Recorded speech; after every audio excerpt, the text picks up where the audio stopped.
en buiten het Koninkrijk der Nederlanden. Om, hoe donker en moeilijk de tijden ook zijn, te blijven vertrouwen. Net vergeten. Met name het deel in het beeld in de Tweede Wereldoorlog. 24 weken lang Else Tongesdieting van Saus bij Radio 1 horen. Presentatie Geert van Thun.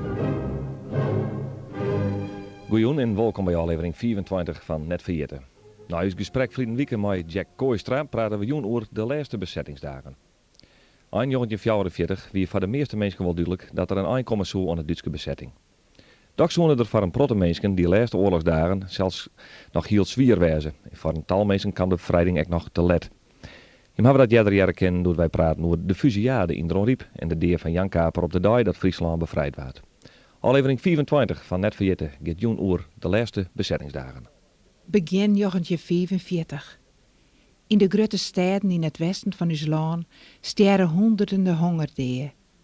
Friesland is in die dagen een taflechtsoorde voor een protte hongerevacuees.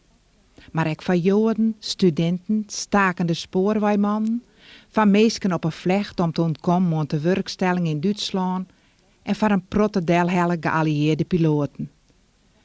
Uw provincie wie dus extra dicht bevolken.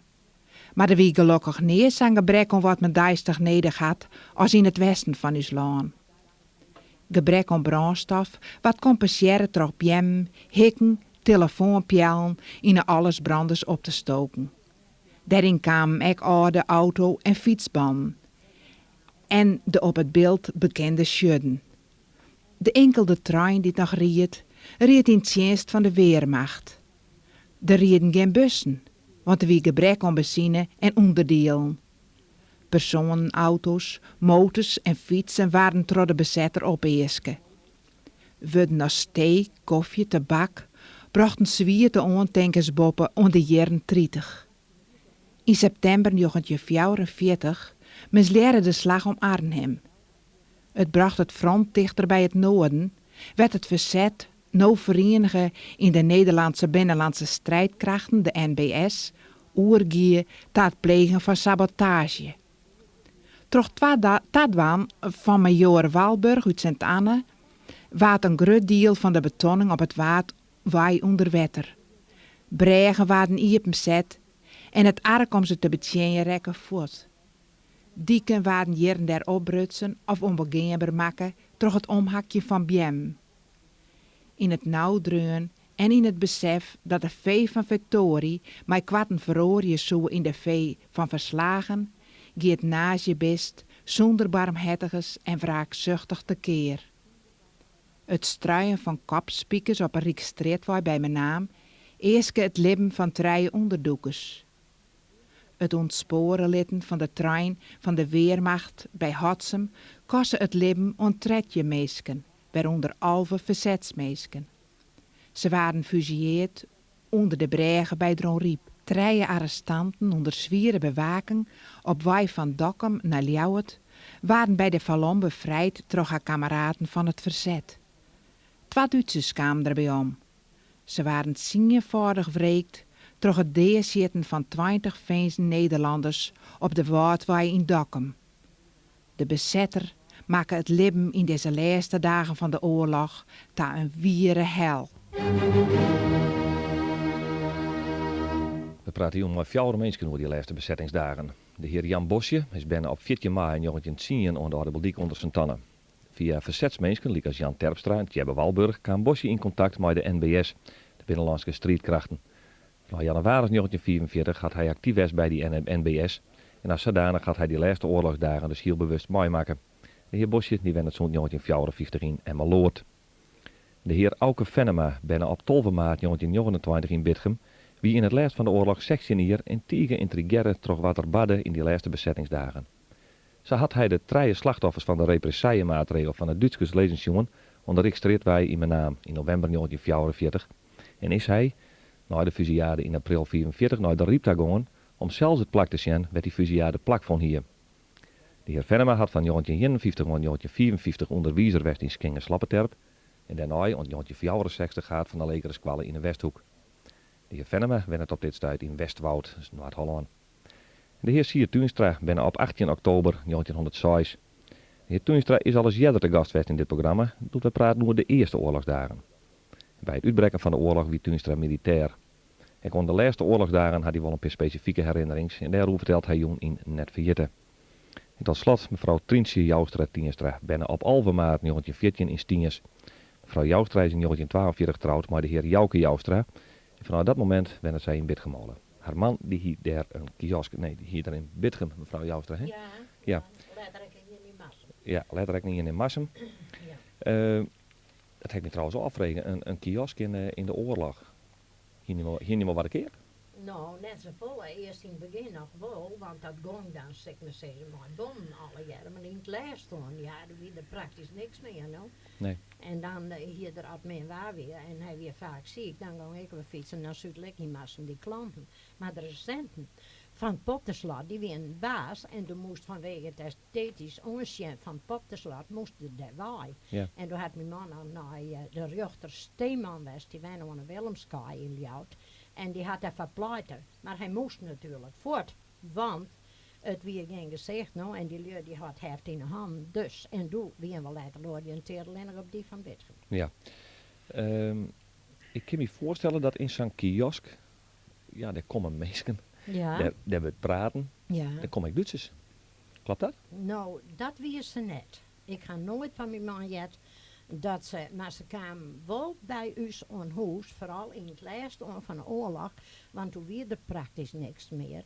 En toen hier hij van een AD van der Skaap, die hier een veld met tabak, en die meende dat het al gebeurd weer, want ze zitten wel in het land, maar in het zuiden. Ja. En toen kocht hij die tabak en die moest drogen worden. En we gingen binnen en zei, ja, dan kan je het wel drogen buis onder het aardak, onder het jakkap. En dat deed er. Maar toen moest het snijd worden, want hij was zelf ook een roker. En wij moesten echt door de tijd.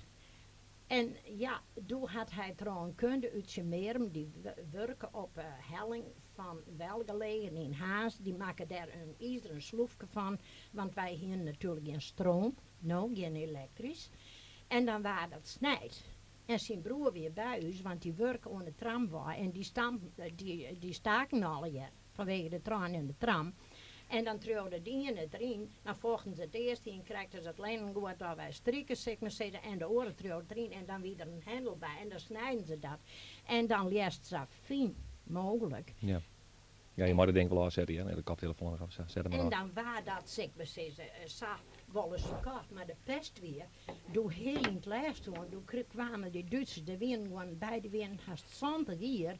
En ze gingen wel naar jou, wij met de kapper, letter in Sint-Anne. En daar waren alles verhandelen en verpraat. En dan vregen ze wat de bak te keer weer.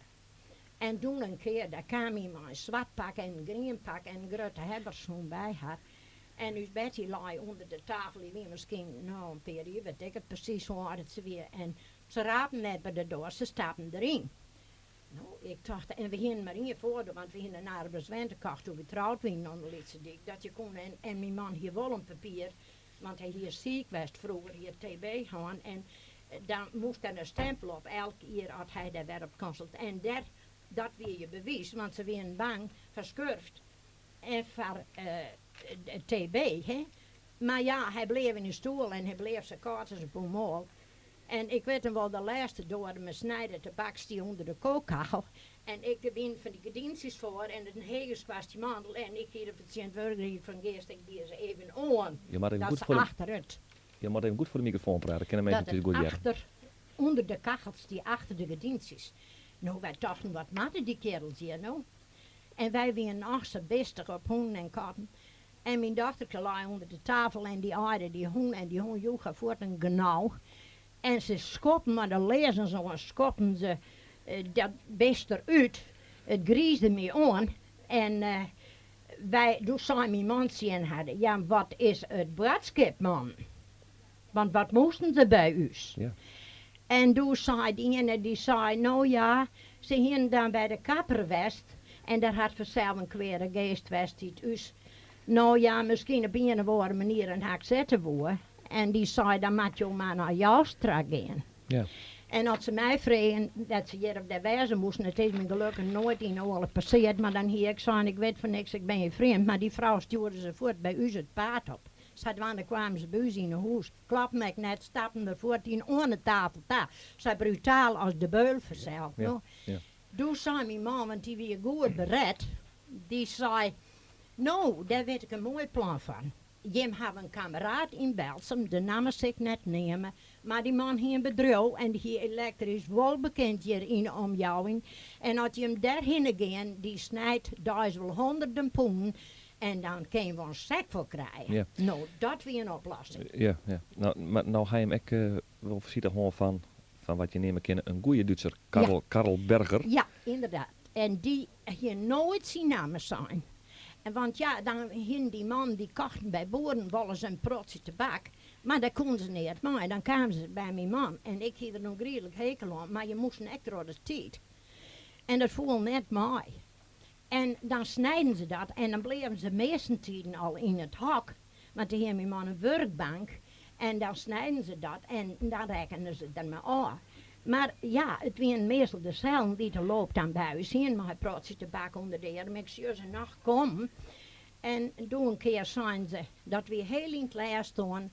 Goebbels weer wel bekend, dat we de propagandaminister, Joek wel bekend. En die hier daar een heel verhaal. En toen zijn ze zien, toen zei die Karel Berger, zei mijn man, veert me nooit weer, als ze de jongens wel komen mochten. Waarom, zei mijn man? Dan komen we maar eens fjouwen. Maar er is iemand bij die is kleermaker en die is net vertrouwd. Ik zal je maar even waskouwen. Maar hij zei, dan willen wij ze graag heren wat Goebbels zei. We weten wel dat het op het eind rent. Ja. Maar we willen die donderpreek wel graag van hem heren. Maar waarom, maar me even vertellen, waarom weer dit nou, wat jou zelf vindt, een goede Duitser? Omdat hij tegen mijn man zei van, je moet erom denken, er is iemand bij die is net vertrouwd. Ja, hij was kalgen, dus heel En hij bewust. was kalgen mijn man en die was kalgen mij. En wij in surrogaat en ik maak uit fatsoen maar weer een bakje drinken, want wat maak je? En van weetmoel maak je in een sigarenkistje in de oven, maak je een stukje koeken. Ja. En dat weer misschien verhaal wel aardig, omdat ze wat in Noorden sfeer winnen, want ze zitten in een schrijfstoel boven het café in Betsgebolen. En ze hier in de gaten dat het op zijn eigen roem is. Dat hier ze duidelijk Ja, in de gaten. want dat wisten ze wel. En wij hier als camouflage, dat zeg je steeds, Jaap Riepstra, weer de man, dat is algemeen bekend, die is centrale radio. En dat hier wij eigenlijk, dat we maandelijks afelen zenden. Maar wij hier een radio boven. En als mijn man de Engelse zender heren, dan moest het naar boven. Maar we hier dan voor de schijn, hier we dan die, zeg maar zeggen, die centrale radio, hè, want dan jaren ze dat net. Nee. Nou wordt deze Karl Berger, Ja. die wil je alles maar van alles aan. Schippen en zo wat. En er wie ook een chic bij, maar 2 CS'en. Ja. En dat wie een intelligente man, die hier wat meer, en die wie altijd chauffeur was bij buitenlandse ambassades in Ja. Egypte en in Engeland. En dat vertelde er mij, hij liet me foto's zien. Hij hier naar rieden in een auto met draaietcel, met al je koperen lampen erop. En dan woerde het mij een stukje schippen, ja, en ik zei nee.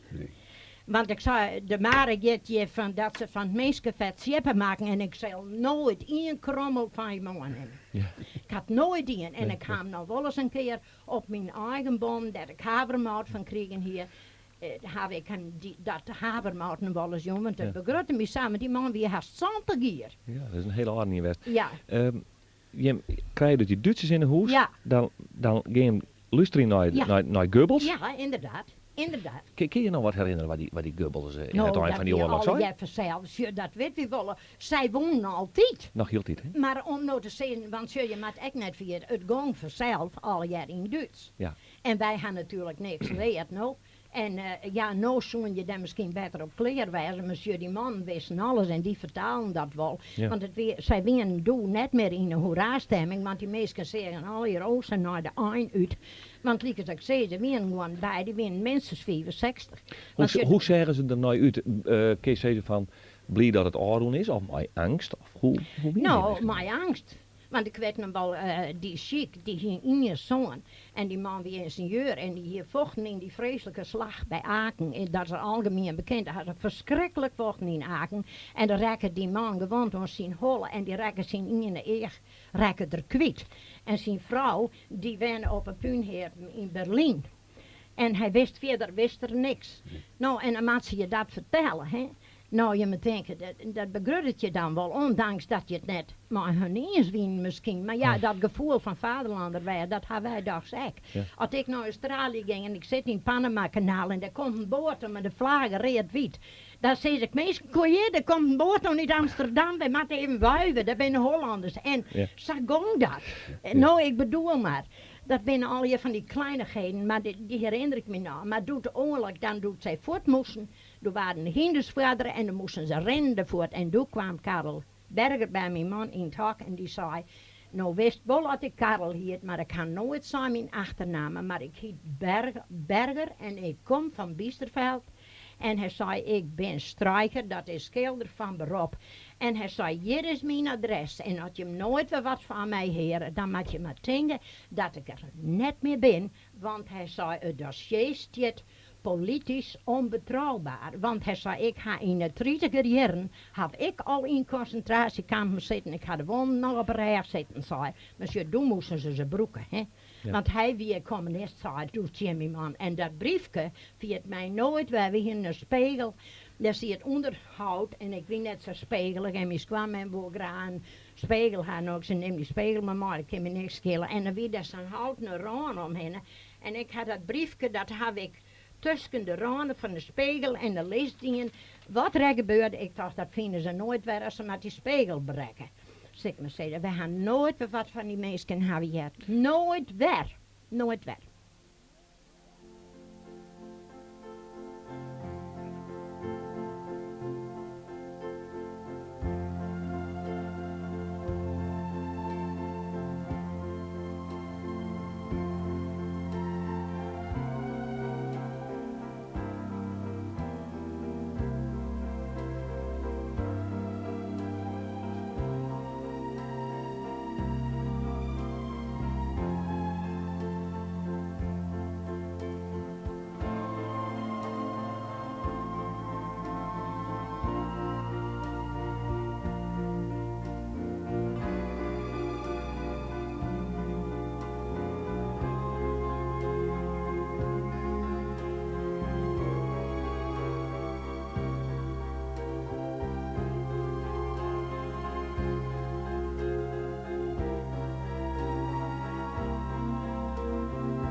Dit is aflevering 24 van Net Vergeten. We praten Jon over de laatste oorlogsdagen. Dat doen we ook met de heer Jan Bosje. Ik kan wel zijn, hij is bijna op 14 mei 1910 onder de Beldiek onder zijn tonnen.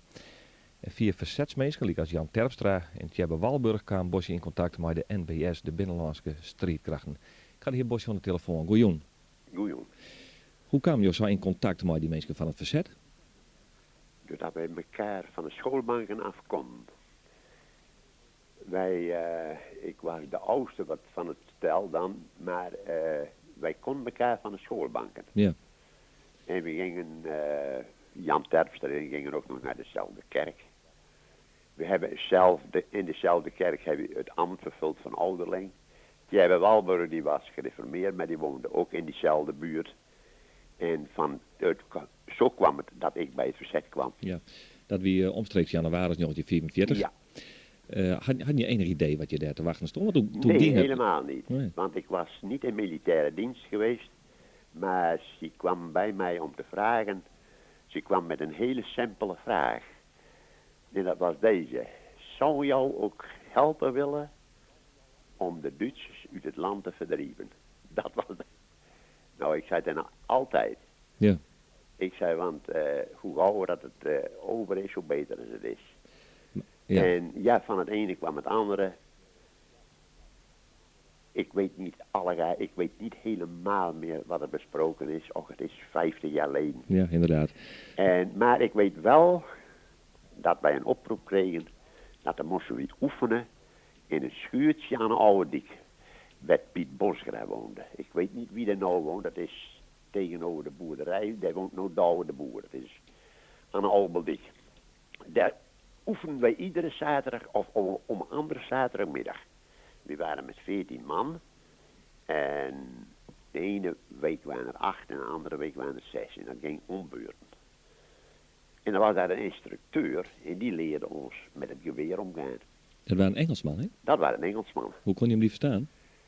Er was een tolk bij, die vertaalde. En kijk, we konden hem in zoverre wel verstaan, hij deed het ons ook voor, met de hand. Ja, ja. Dus het was gebarentaal. Ja. En dat verstonden we wel. Heel aardig is dat hij al misschien toen niet weet, maar je kreeg wapens vanuit Menaldemedeel. Ja. Die kwam van de Ronriep, hè? Ja, die kwam van de Ronriep. Van de heren Kingma en Van der Meer, die ze op een bakfiets een bracht hebben. Ja, ja. Onder de hin zaten ze verstopt in elk geval. Ja. Ja. Ja. Had je ooit wel eens een wapen mee gehad, hè? Nee. Ik was niet in militaire dienst geweest, ik was Nee. afgekeurd. Ja. En ja, doordat wij nou veel onderduikers hadden, kwam ik wel met het verzet als het ware in aanraking. Het was, ja, kijk, ik wist dat ook niet, maar het was ook een ongeorganiseerde club. Ja, zat er niet veel Er organisatie zat in? niet organisatie in. Nee. Toen het werkelijk erop aankwam, toen wel weer natuurlijk. Ja. Maar er was op Oudebeeldzijl was een groep en in Sint-Anna was een groep. Maar had je hem de indruk dat het heel duidelijk wie ter leiding had? Nee, dat hadden we niet. Nee. Nee, helemaal. We wisten wel, kijk, dat kon niet. We moesten zo weinig mogelijk weten van elkaar. Dat was niet vertrouwd. Ik herinner mij een geval, dat bijvoorbeeld, dat was, we gingen over de val Klaas Kuken. Zie je ook wel van horen, dus zie je hem ook wel, Klaas Kuken in Sint-Anna. Zoals die vrouw nog leeft. Grote Klaas zijn ze dan. Grote Klaus, dat was een leider in het Dat was verzet. een leider, hè? Ja. Maar ik herinner mij iemand die zei, oh, als je wat weten wil, dan moet je naar Klaas Kuken gaan. Ja, ja. En dat was, die man had er direct achteraan en die man zei, ja, maar dit kan niet. Hij zei, ik weet van niks. Ik ben er niet, die man die maakt je zeker af natuurlijk. Ja. Want dat was niet vertrouwd. Vandaar ook dat wij bijvoorbeeld het consigne kregen, zeg niet wie er meer bij bent, je praat er nergens ten over. Nee. Ik wil maar zeggen, mijn vrouw wist het, maar mijn buren wist het niet. Nee, Mijn precies. broer wist het ook niet. Nee. Maar mijn vader wel. Ja, goed, dan ga je dus zo aan het eind van de oorlog sluit je aan bij de binnenlandse strijdkrachten. Ja, Ja, het werk ging gewoon door, Johan. het werk toen wel. Ja. Ja. Ja. Dat duurde tot 16 april. Ja, toen ben we bevrijd hè, als Friesland. Ja. En op 16 april 1945 kreeg je hem de opdracht om de boeien in de Waddenzee bij de Zwarte Haan deur te zagen. Ja. Wat had dat voor nut? Ja, de gedachte was dat bijvoorbeeld wanneer dat de Duitsers de zee overkwamen, dat ze dan de route niet vinden konden. Ja, ja. Kijk, er is een bepaalde vaarroute, die gaat onder de zeediek langs en daar lagen die boeien. En dan was de gedachte dat wanneer die boeien eruit werden, zouden de Duitsers de weg niet kunnen vinden. En dat was voor vluchten en voor vervoer van andere wapens, net het vasteland, was dan geen mogelijkheid meer. Nee. Want toen dat was al na de bevrijding, toen waren de Duitsers allemaal naar Ameland. Ja, die zat nog op eilanden. hè? Die binnen later weggaan. Ja, ja. Je draait ook de ANWB-bordjes om, hè? Ja, nou ja, kijk, Maar dat daar was trappen ze toch- nonsens. Maar daar trappen ze niet meer in, denk ik. Nee. Nou, dat deden we wel. Ja? We kregen de opdracht. En toen heb ik ook wel eens me afgevraagd, nou ja, mogen we hier nog eens voor wagen? Maar ja, kijk, we mochten niks zeggen. We waren, er werd ons ook verteld, we waren onder de krijgstucht. Je viel Ja, wel onder de krijgstucht. Ja, Dus zo goed was het wel zo organiseerd. goed was het wel georganiseerd. Ja, ja. Ja. Ja. Ja, ik kan me voorstellen dat het op zich nog wel een angstig avontuur is. Ondanks het feit dat je hem denk ik alle jaar ook in de gaten hadden van... Ja, dit is het zo'n beetje het slot van Ja. de Duitse bezetting. Ja. Dat kregen we al gauw in de gaten, want de 16 april, De Duitsers die hadden er een grote keten op Zwarte Haan staan. Die bivakkeerden zijn. En 16 april, toen wij er dan kwamen, toen was hij leeg. Wij wisten dat eerst wel niet. Maar hij was leeg. Ze waren vertrokken. Dat was een teken, hè? Ja. Ja. Jou hebt ook nog in Dokkum zitten, hè? Ja. Wat moest je daar doen? Dan moesten we... De algemene gedachte was... dat ze op Dokkum en IJsselmeer nog... Dokkumer Nieuwezeil nog eens een landing maakten. En dat is ook gebeurd. Wij gingen de zaterdagavond naar Dokkum. En zondagsmorgen toen hingen alle vlaggen uit. En toen moesten wij zo vlug mogelijk bij land dat de vlaggen moesten in. Want dat was niet vertrouwd. En Er was gevaar. Ja. En wij moesten ervoor zorgen dat de vlaggen binnenkwamen. En tegen de loop van de middag, toen is er een grote schuit met Duitsers, ook met soldaten, is land in Dokkum en Nieuwezeil. Er waren 90 man. En die hebben we onderbracht in een Machiseeskazerne in Dokkum. Ja. En wij moesten ze bewaken. Ja. Dat was onze taak. Er staan ook NSB'ers bij, hè? Ja, die kwam er later bij. Dat was een toestand. Dat was, er konden misschien, er 60 mensen in dat hol kon, maar er waren wel 120. Ja. Ja. Nou, En voor, dat was nergens voor alles. Sanitair was er niet, bij wijze van spreken. Dus dat was een toestand. ja. Nou hebben wij in een eerdere uitzending van dit programma een verhaal gehad van de heer Van der Meij uit Belkom. En die zei van ja, ik moest ook naar Dokkum. En toen zou ik aan het eind van de rit mijn geweer eens proberen. Toen deed hij het helemaal niet. Dat was bij jou niet zo? Nee. Nee. Nee, dat hebben wij nooit. Wij kregen de opdracht om zoveel mogelijk rust en stilte te betrachten. Ja. Want op het meeste gerucht schoten de Canadezen. En vandaar ook, dus dat wij gingen in groepjes van 4 of van 6. En er was een bakfiets met geweren, die hadden ook bij ons. En ander spul. En dat kwam allemaal met een Dokkum. En wij zijn heel stiekem in Dokkum terechtgekomen. Ja. En we zijn in het verenigingsgebouw, ik weet niet hoe dat was, van een bepaalde kerk, ben we bivakkeerd en dan kregen we wat een versnapering. En toen ben wij de nachts op stap gaan. Moesten we bruggen bewaken. En andere morgens, toen moesten we dan, dat vertel ik zo net al, ben we er bij langs gaan om een vlaggen in te halen. Ja. En 's middags kwamen die Duitsers. En die hebben je begeleid en die hebben je in die kazerne stop. Ja. En die hebben je bewaakt. Ja. Kun je nou zeggen dat die laatste oorlogsdagen, zeg maar vanaf januari, die ben voor jou dan het spannendst, denk ik? Hè? Nou ja. Ja, er kwam er wel een spanning in. Wij waren ook wel in spanning, want kijk, wij hadden in september, toen hebben wij, dus het gemeentehuis is gemeentepersoneel vertrokken. Ja, klopt. En toen kwam, er was een zekere bediende, of die secretaresse. Dat was Tiete de Boer. Ze is nou afgelopen jaar, verleden jaar is ze overleden. Ze woont in Groningen. Maar die had veel persoonsbewijs vervalst. Ja. Dus die moest ook vertrekken. En het mooie van de zaak was, die kwam bij ons en die ging over via vrouw Buurt, de oude dichtland, zo kwam ze bij ons er al een lange weg.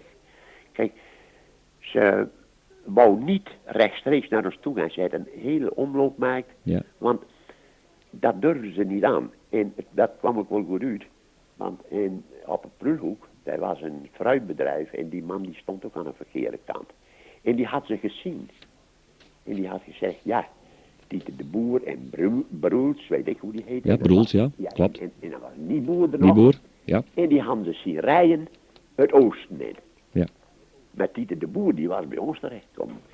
En Tiete de Boer wist niet bij die anderen zaten en dat wisten wij ook niet. De burgemeester die zat bij Wildse de Jong. Ja. En wij hadden Tiete de Boer. En dat was spannend, want de boer die raakte nog ziek. En toen kwam de dokter. En toen, ja, de buren die vroegen me, wat is er bij jullie? Toen moest ik wel iets zeggen. Toen moest ik zeggen, mijn vrouw is ziek. Ja. En dat ligt ook niet heel, dat is besmettelijk. Want dokter Cliphuis, die het had mij verteld, hij zei, als er mal moeilijkheden komen, we hangen een plakkaat aan de muur van Roodvonk. Hij zei, krijg je nooit een Duitser in huis. Nee, precies. Nee, dat waren de oplossingen. Toen kregen wij, en dat kregen we ook inderdaad. Cliphuis die bezorgde dat papier, en dat kwam aan de muur. Ja. Dan krijgen we bij de buren, die vroegen me wel, maar die kwam niet in mijn nabijheid. Nee, precies. Ja, en op die manier moest het in zo, die zo tijd. moest het gaan, want Ja. een buurman die naast mij woonde, die had me wel verzekerd later nog. Hij zei, ik heb nooit weten dat jullie een vreemde in huis hadden. Nee, Dus precies. dat was wel... Goed. Heer Bosje, ik wou jou hartelijk dank zeggen voor je bijdrage aan dit programma. Dank u wel. En een prettige avond verder. Graag. Tot ziens. Ken ik de horen? Ja hoor, leg maar dan. Goed. Tot kijk. Dan kom ik bij Sier Tuinstra terecht. Sint-Anne Buurster. Nou, ja, we hebben alles met je praten. En zei van hoe was het begin van de oorlog, dat hebben we van je gehoord. Ook aan het les van de oorlog heb je nog wel een specifieke herinnering, heb ik correct. En dan doel ik eigenlijk minstens meer op Tjibbe Veenstra. Wat waren er nou met die Tjibbe Veenstra? Nou, om te beginnen van toen, het beeld was gezegend met een hoop adviserenden en met de NSB. Dat wil niet zeggen dat iedereen lid was. Nee. Wat Duitse de Jong hier straks verteld heeft, dat ken ik aan de feiten wel volgen. Hè? Het was dus wat min of meer, want het aantal dat er was, sympathisanten, was niet het ergste, maar er zaten maar enkelen tussen waarvan men zei, nou, die ben niet vertrouwd. En die enkelen had het altijd mee te maken. Ja. Daar kwam naar bij, ik was communist, ik was uiterst links georiënteerd, ik had dus helemaal geen steun en die hele beweging had nooit steun had van de ondergrondse. Alles wat wij als partij en als persoon deden, dat moest op een illegale manier verkregen worden en liefst ook naar achterover gedrukt worden. Want wij hadden ook geen steun op een gemeentehuizen. Maar hier is in het verhaal van Bosje is de naam vallen van de voorman van de ondergrondse, Klaas Kuken. Ja. En ik kon Klaas Kuken en Klaas Kuken kon mij. En in het les van de oorlog kwam Klaas Kuken zover dat hij zei, ik zal die even waarschuwen, die is lid worden hoor, van NSB. Van NSB. Dan is er met bekend. Kijk, toen kwam er verandering in de situatie. Daar had ik natuurlijk, dan wist niet dat hij het ook wel, maar men kreeg dus de indruk, men krijgt van de andere kant een klein beetje kentering en een klein beetje waardering voor mensen met die het anders denken, maar misschien wel hetzelfde doel nastreven op dat moment in ieder geval. Ja.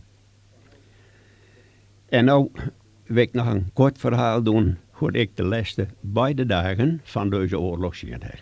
Want dat het min of meer het uitgangspunt was dat ik hier nou zit. Ik had een klein stukje land achter de Vlaswijk. Wat nou de Vlaswijk is. Die waren er toen niet natuurlijk. Wij doen het gewoon het huis voor oude vandaag. Ja.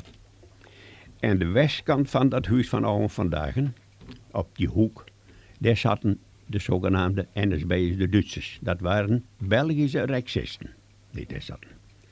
Die waren, op welke manier dan ook maar, met alle stijgjes en wat dan ook bekend in Sint-Anne. Maar wanneer dat ze nachts op paard gingen om hun mensen weer die ze hebben om weer op te pakken, dan bleek dus dat ze zowel de achterdeur als de voordeur, ze konden alles. Je moest dus met deze mensen ontzettend oppassen. Je kon je hier ook niet met verbroederen. Dat hebben wij als partij wel eens geprobeerd hoor. Wij hebben wel eens, ik niet, en in Sint-Anne niet, nog beeld niet, maar in Holland hebben we wel genoeg gehad. Die zich wel proberen, de Duitsers, althans de goede Duitsers, op hun hand te krijgen. Wij hadden enkelen dus, zoals ik zei, die waren onbetrouwbaar. En die enkelen, daar liep één met kop en schouders bovenuit en dat was Tjibbe Veenstra. Precies, daar is hij. Hè? Tjibbe Veenstra was een man die kon alles. Hoe het gaan is en hoe het komen is, weet ik niet, maar Tjibbe Veenstra is uit Amerika gezet. Vroeger was het gebruik een te grote deugen niet, die zetten ze er weer uit. En dat is met Tjebbe ook gebeurd. Tjebbe kreeg een vrouw, een Dijkstra bij ons. En Tjebbe kwam eerst op Zwarte Haan te wonen, toen op Ouddijk en daarna in Sint-Anne. En toen de vrijdags de Duitsers vertrokken, ik woonde achter de kerk, de grote kerk dan. Toen werd nou zo'n beetje donker, het begon donker te worden. En nou ja, er was maar één onderwerp waar je bepraten. Ze smeren. Ja. En ineens hoorden we skieren. Ik zei, mijn vrouw stond bij mijn buurman. Ik zei, nou is er weer wat. Ja. Ik zei tegen de vrouw, moest niet te veel lopen, maar ik zal even zien wat er is hoor. Maar mijn vrouw zei, niet doen, niet doen. Ik zei, ja, ik wil weten wat er aan de hand is. Dat is altijd zo geweest. Toen bleek dat ze aan het arresteren waren met Tjebbe Veenstra. En wie waren ze? Nou, dat waren man van ondergrondse. Precies. Maar die kon ik natuurlijk niet. Nee. Nou vind je bij ons op een kaai, daar vind je 2 waterstoepen lag. Betonnen wal en dat zit er direct inmaakt. Daar lag in iedere stoep 1 met geweer klaar. Het Tjebbe zat dus hier en op het zuiden daar kwam ook nog 1, stond ook nog 1. En hier stond ook 1. Dus hij kon eigenlijk geen kant meer uit. Al wist hij misschien niet dat die 2 er op elkaar lagen. Maar op een gegeven moment, dat skieren dat wij hoorden, of dat gehoord hadden, bleek dat die op het zuidend, aan de zuidelijke kant stond, dat die getroffen werd. Toen begonnen ze te reizen dat die gewapend waren. Dat was niet zo. Hoe het gaan is, weet ik niet, maar 1 van deze 2 had schoten. Daarop van elkaar hoor. En die had natuurlijk niet met opzet, maar deze man raakt. Ja, zijn eigen maat dus. He? Zijn eigen maat dus. Ja, nou ja, bleek achteraf dat die maat 1 waar die er maar tussen verrongen had. Ja. Die had dus niet zo'n beste beloning gekregen. En toen had men, en eens zou Tjebbe voort, maar hij kon niet meer voort. En toen hadden ze hem dus. Toen hebben ze hem overmeesterd. En toen hebben ze de handen in de nek en toen hebben ze hem naar de Magische gebracht. Er waren hokken voor gevangenen. En daar is Tjebbe in kom. En nou is het me wel in dit verhaal, maar dat heeft ons alle getroffen en dat is hierbij al heel met bekend. En doet dat een dag of wat zo duurt had, ik weet niet precies, 3 of 4 dagen. Ik was op mijn stukje land, op mijn oven. En dan had je daar op achtergrond in het noorden, daar had je alle hoofd. En ineens werd alle gedrukt en alle mensen te vliegen. Ik dacht, wat er nou weer is, doe wat Tjebbe ontkomen. Hoe die druk kon waren, weet ik ook niet. Ik had later de ijzeren deur die op het karretje lag en daar zien en zei, hoe is het mogelijk? Maar ja, hij had de kans toe zien. Hij kon meer als een gewoon mens. Toen hij ze hem, met naar de riep hij ze dat naar zien laten, hoe verschrikkelijk dat wees het. En toen wees hij en lood en de gevangenis kwam. En dat had weer een tijdje duurt. En toen kwam het bericht dat Tjebbe ontvlucht was uit de gevangenis. En toen was het natuurlijk moeilijk om te vinden. Maar tegenover, bij Tjebbe woonde aan het zuideind, wat nou waar Moestraat is. En daar vlak tegenover, daar zat kapper Mienema. En daar hebben ze een deel zet om op dat huis te letten. En de veronderstellen dat hij straks wel eens thuiskomen zou. Dat is niet gebeurd, hij is niet thuisgekomen, maar hij had wel een huis gestuurd. Dat bleek een jong kereltje te wezen en wat opdracht dat hij nog had, dat weet ik niet. Maar die hebben ze gekregen en hij zei, wat moest nou hier? Voor Tjebbe. En ja, nou, en hoe best er aankomen en dit en dat. En waar zit hij? Nou, hij zit in de Speelmanstraat. Nou, hij is precies hetzelfde ding in de Speelmanstraat. Hij zat zijn Sint-Anne erin aan, omsingelen. En toen hebben ze hem bepakt. En toen ontkwam hij weer. En toen konden ze hem niet weer vinden. En klopt het dat hij kok in het Canadese leger ja, is? Daar is hij op les van. Toen was hij kok in het Canadese leger. Ja. Ja. Deze man kon ook alles hoor. Ja, dat hek in de gaten. Een hele dat het dan ook, en ja, toen het Bos mij vroegen. En weet je ook wat er verder met hem gebeurd is? Nee, dat weet ik niet. Ik weet alleen dat de reclassering voor hem zorgt het dat hij plakregen had in Arnhem bij hem een autobedrijf, een internationaal autobedrijf, want hij kon ook talen. En dat zal de oorzaak daar wel van wees, dat denk ik. En zo is die hebben het ook verloren. Heel specifiek. Ik heb zijn vrouw nabij me gehad, die met de vraag, had ik niet wat voor hem doen kon, ik zou maar er is niks aan te doen, daar kan geen één wat aan doen. Nee. Nou, dat werd vertellen. En ja, je weet het zelf. Ik had het stukje land. Ik zag dus, had altijd oog op die Duitsers, min of meer. En de vrijdags begonnen ze al hun paparassen te verbranden. Nou wist ik natuurlijk, recht zo goed als wij alle jaar, dat het om het les zocht. En dat was voor mij het bewijs dat het nou wel om het andere les zocht. Ja. Want daar zat spul tussen, dat hadden ze eigenlijk. Hem moeten, maar ze hadden het niet. Ze maakten het weg.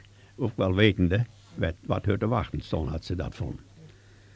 Nou, zo kwam voor mij de laatste dagen van die oorlog. En ik was blij dat het eender was. En verder werd het natuurlijk hij een hele hoge verwachting had van de tijd die na die oorlog komen zou. Maar dat is wel een beetje een dumper opkomen.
Dit is aflevering 24 van Net Verjetter. We praten in deze aflevering over de laatste dagen van de bezetting. En voordat we daarover verder praten, vertel ik hem dat wij de nieuwe weken oorlog oren binnen met dit programma. We komen dan rechtstreeks vanuit het Tjenstencentrum in mijn naam. Dus gasten ben al die mensen die in deze afleveringen van Net Verjetter hier in de studio bij ons of op een andere wijze on het Witwest hebben. En met haren praten we dan over de bevrijding en het Jood-Duitse fascisme. Rechtstreeks uitzending dus komende weken van Net Verjetter van oorlog oren. Maar nou eerst nog de heer Auke Enema. Bijna op 12 maart, Venema moet ik zeggen, op 12 maart 1929 in Bitgem. Die wie in het lijst van oorlog dus een section hier. En Tiege intrigeren toch wat er badde in die laatste bezettingsdagen. Goeien meneer Venema. Goeien. Dat het goed zijn, jou wie intrigeert toch wat er badde in de vrouw? Nou ja, speciaal in de oorlog, in de hele Tweede Wereldoorlog. En ik nou wel in de politiek, maar afijn hoe... Het gaat nou dan over de Tweede Wereldoorlog. Ja.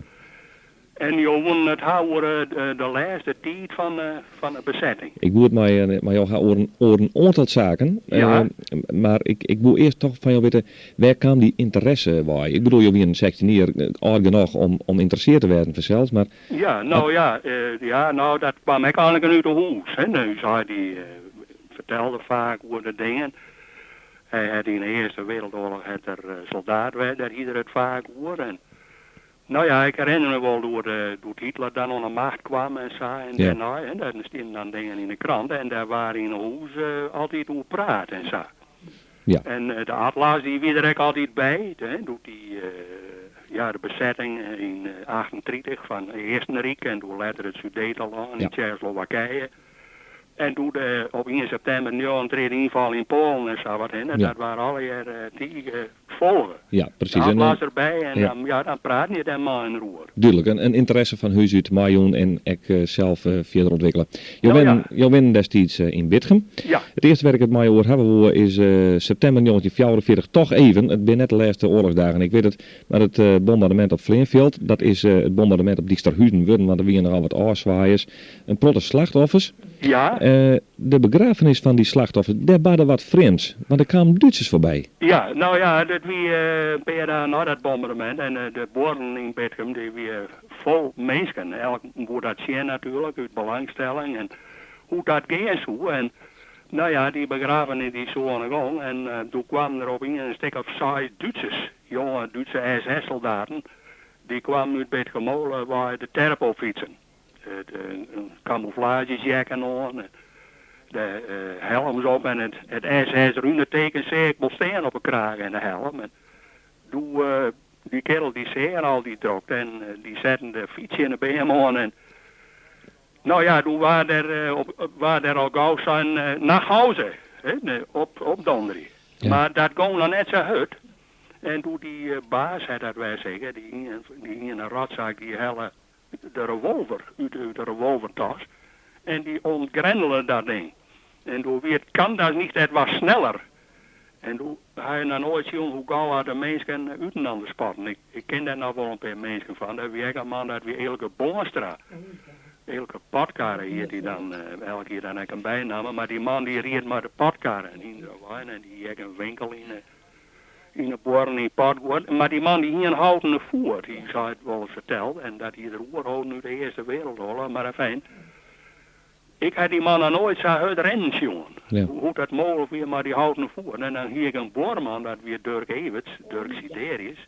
Dat weer ik nou wat een zenuwachtige man. En die man die kon net op een fiets komen. Zo zenuwachtig weer. En ik herinner me nou dat de naaste fiets dravende, de Lene Delgon en Rob. Oh heden, nou nooit een Scot, nou nooit een Scot. Ja. En nou ja, en ik nagel ik uit. En toen ben ik eerst een watje uit naar het houten garage van hoe we schaap daar heb en een watje uithiemen. En toen ik een uur al later thuis kwam, zei mensen mij wat best wel bleek om me oor. En vertelde ik het verhaal. Ja. Nou ja, ze gingen ook wel in hoe te kennen. Dat die heel veel mogelijk was. Ja. Dus dat gewoon wel eigenlijk een beetje trotteer van een nul. Ja, vreemde zaak toch, dat zelfs op een begrafenis van die slachtoffers de Duitsers naar zou optreden. Hè? Ja, dat was weer van die jonge man. Hè. Nou ja, die een beetje verblinden trouwens. En nou ja, het wie ik verbeen, hè, om maar meer dan 4 mensen bijeenander te staan. Ja, maar goed, het weer wel een begrafenis, hè? Van mensen. Ja, dat is zo. Maar de hint zijn misschien op dat stuit, ze gewoon nog niet eens erg in. Nee. En nou, dat interesseerde me misschien ook wel niet, hè. Nee. Ik ging naar november 44, toen ben er hier op Riekstrit waar in mijn naam als represailles, omdat er toch de verzetsgroep Spiekers op die strijd wienen. Ja. Represailles, 3 mensen deersketten. Ja, dat klopt, ja. Nou, hoe dat nou wie en waarom het... maar ik ben daarheen gefietst, de Orenduis. Waarom? Waarom? Waarom? Dat weet ik eigenlijk net. Dat heb ik me later wel eens afvragen. Ik zou het nog natuurlijk nooit meer doen. Maar ik weet hoe haast 16 hier. En ja, dat wie jeugd oermoord of het weer een soortige dwang. Ik moest dat zien. Ik weet er nog een keer vol van, kan ik wel zeggen. En ik ben hoe mijn naam fiets, de Meerdik en ja, verdorie, daar lijn zit in die rappel even, maar haar koffertjes.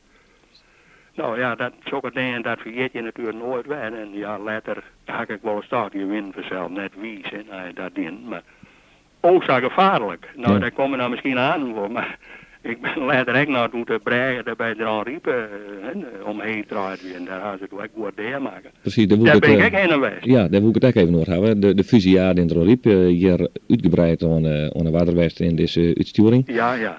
Ja, er waren 13 slachtoffers, waarvan, ik zei het nog maar een keer, 2 aan de Duitse kant en over aan de goede kanten. Ja, je bent daar ook heen gegaan. Ja. De Orenduis, dat weer, nou, ik weet niet, de waar die lopen.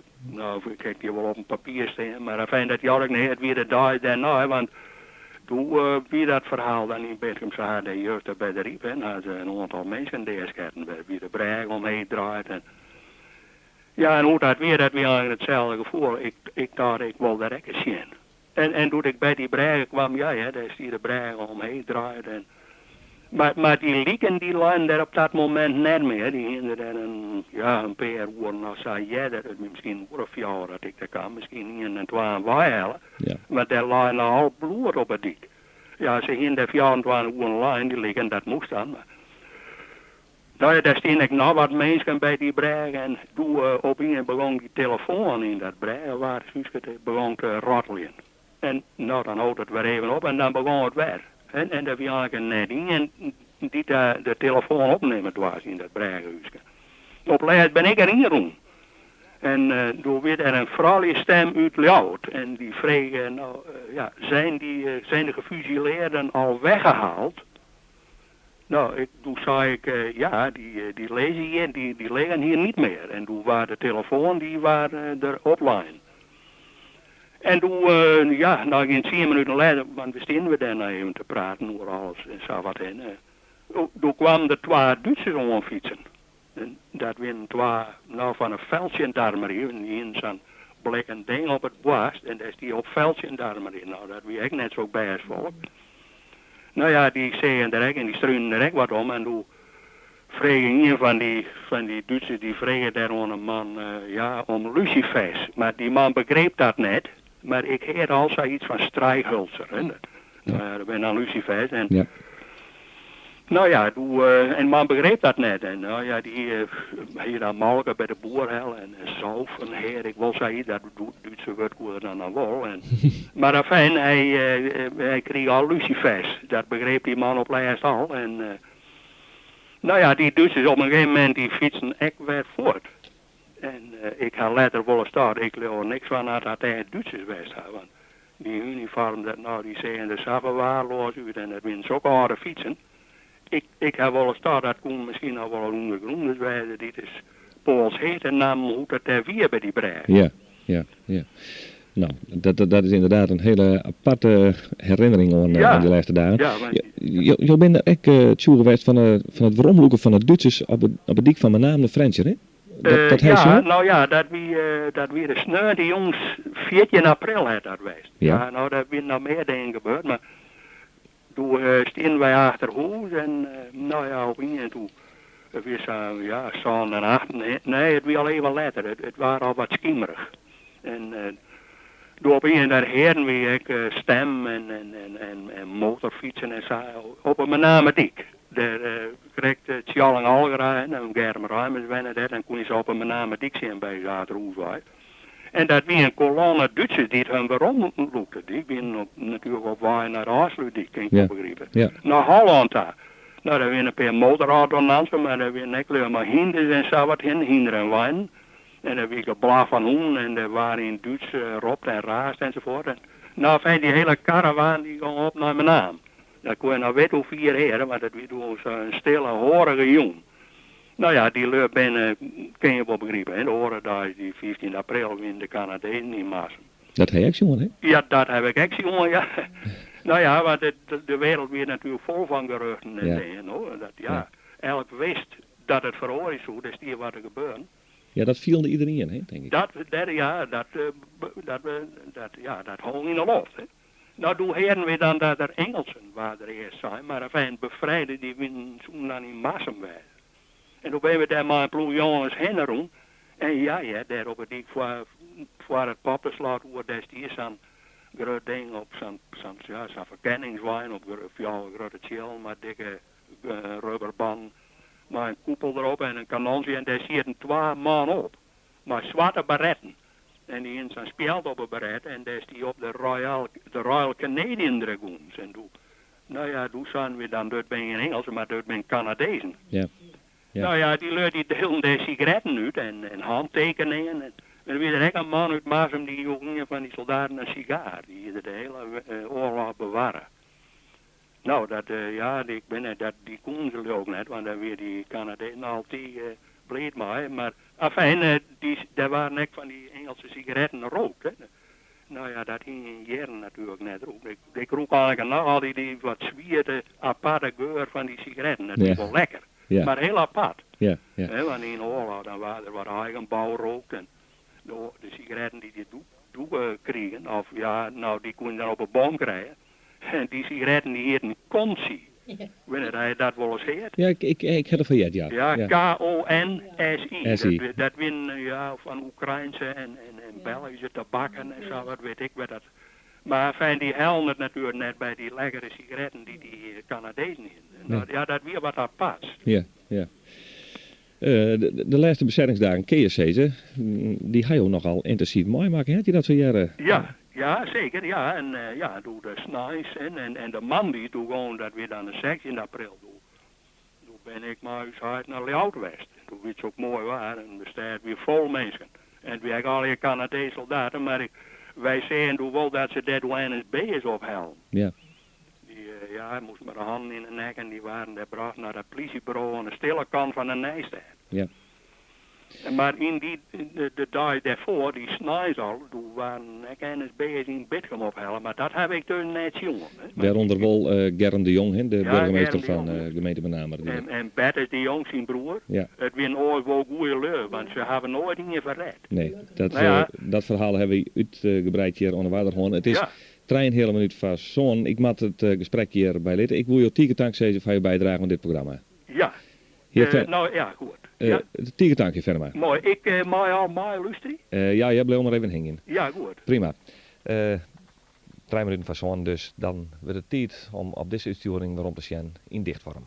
Nee, ze is nooit nog in wij het laatste paad. Het paad naar ongroen, maar de dee als laatste maat.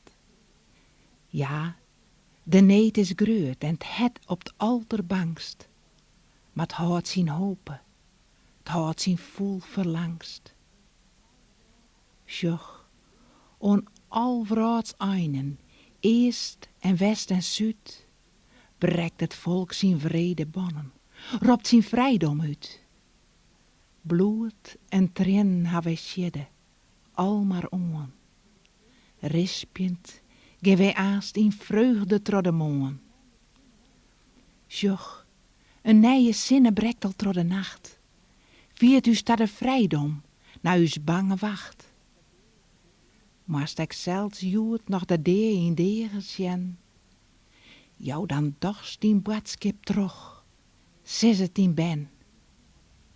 Nee, maar inkt net, maar mijn bloed schreeuwt het lied.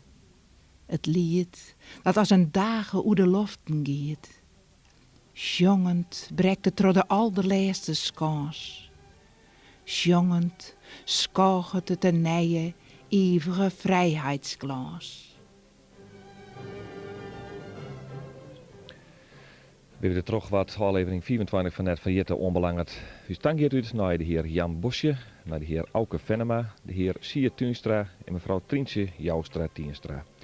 Na je weekend, ik zei het nog een keer, ben we dus op een nij met dit programma. We praten dan ooral uren lang, rechtstreeks vanuit het tjenestencentrum, in aanwezigheid van alle mensen die wat zijn hebben in dit programma, over de bevrijding en Jood-Duits fascisme.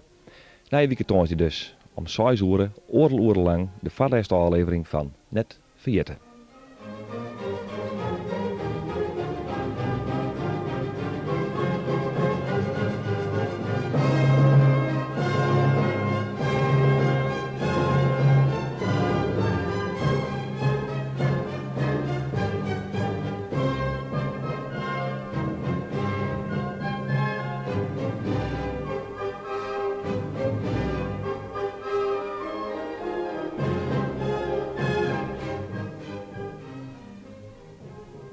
Wilt u na deze uitzending met iemand praten, maar kunt u of wilt u dat niet met iemand uit uw eigen omgeving, dan kunt u bellen met de SOS Telefonische Hulpdienst. U hoeft uw naam niet te noemen. Aan de telefoon zit een vrijwilliger die naar u wil luisteren. Het telefoonnummer is 058 13 20 00 en is dag en nacht bereikbaar. Wilt u per se met een vrouw praten, dan kunt u bellen naar de vrouwentelefoon. Dit nummer is 058 13 33 00.